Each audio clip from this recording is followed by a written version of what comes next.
Hey folks, let's learn something new about the oil and gas industry.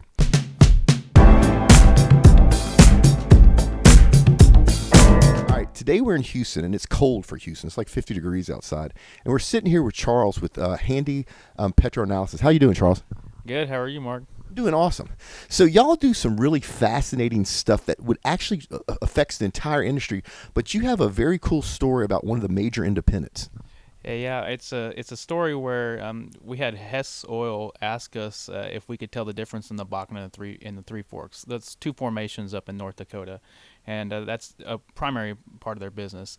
And we told them absolutely we could, but they had told us that they've been told that by numerous companies, and nobody's been able to produce the results. So we said, well, just go ahead and give us the 2-inch plugs. And so they gave us 32-inch plugs and gave them nothing but a number and said, do your analysis of them and come back and tell us what you find.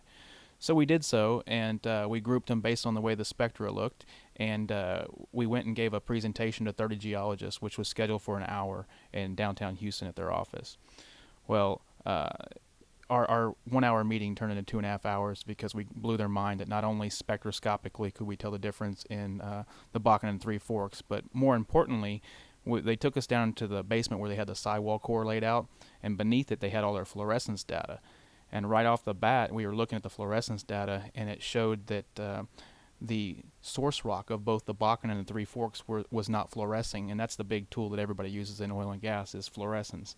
And we said that's interesting, because our findings were there was 5 times more hydrocarbon in those source rocks of both the Bakken and Three Forks, and they had focused their efforts away from it. And the geologist was like, how could that be? That doesn't make any sense. It didn't fluoresce. And at the time, we said we didn't have the answer, so we went on with our presentation and just showed them.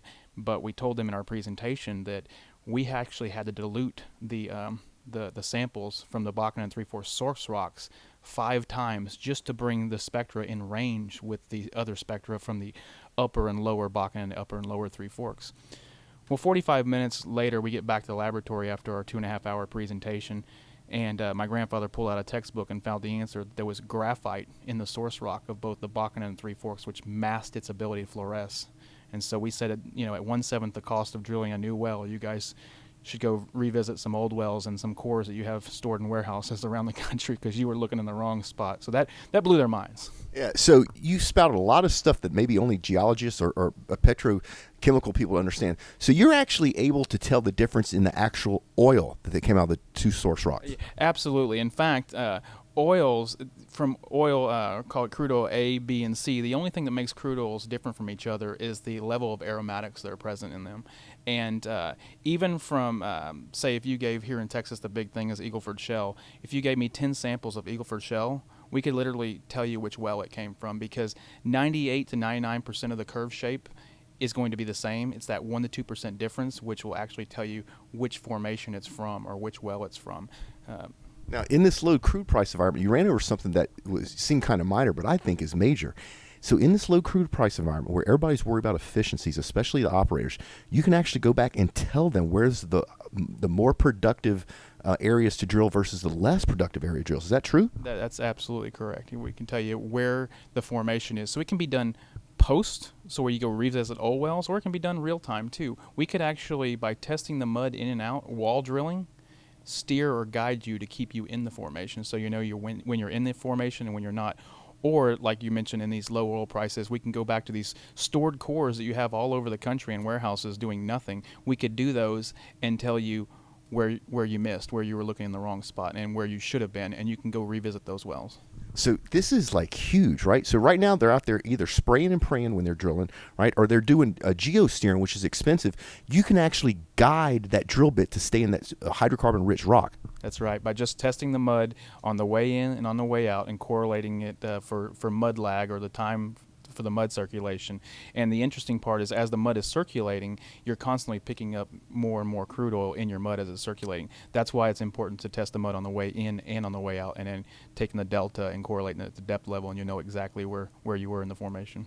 So folks, we've talked a lot about this low crude price driving a lot of adaptation of new technologies. If you're an operator out there, did you hear what he just said? This is a new technology, which is actually not that new. Well, that's the interesting part is for the last 29 years, we've been an environmental company. We're Hanby Environmental. And so this chemical reaction that we do, we've been doing for 29 years. It's time tested and proven. It's just we've replaced, it was a visual method in our environmental company, and we've replaced the human eye with a UV-vis spectrometer to read that color now. So it standardizes it and gets that unique spectral curve shape, and we use that as the identifier, and then we do an area beneath the curve calculation to get the concentration level. So it's not new. It's time tested and proven from our environmental company. We've been documented by the EPA, the U.S. Army Corps of Engineers. We've been published by the EPA over 100 times. So it's definitely time tested and proven. It's just we're just now new to the oil and gas industry, and that's why when we first approached the oil and gas industry at Hanby Environmental, they gave us the cold shoulder. So we rebranded ourselves to Hanby Petroanalysis, and that's why we're just now focusing to the oil and gas industry. Yeah. So old technology, new application. Absolutely. And this is an application that drives dollars, folks. So if people wanted to find out more about what you do, where should they go? They can go to hanbypetroanalysis.com, or they can email us at info@hanbypetroanalysis.com. Find us on LinkedIn, find us on Facebook. Just Google Hanby, and you'll either find the environmental company or the Hanby Petroanalysis. Yeah, and folks, we'll put links in the show notes so you don't have to be taking anything else. Well, look, thank you so much for your time today. All right, thanks, Mark. Appreciate it. Yeah. Folks, I hope this helped. We will see you next time.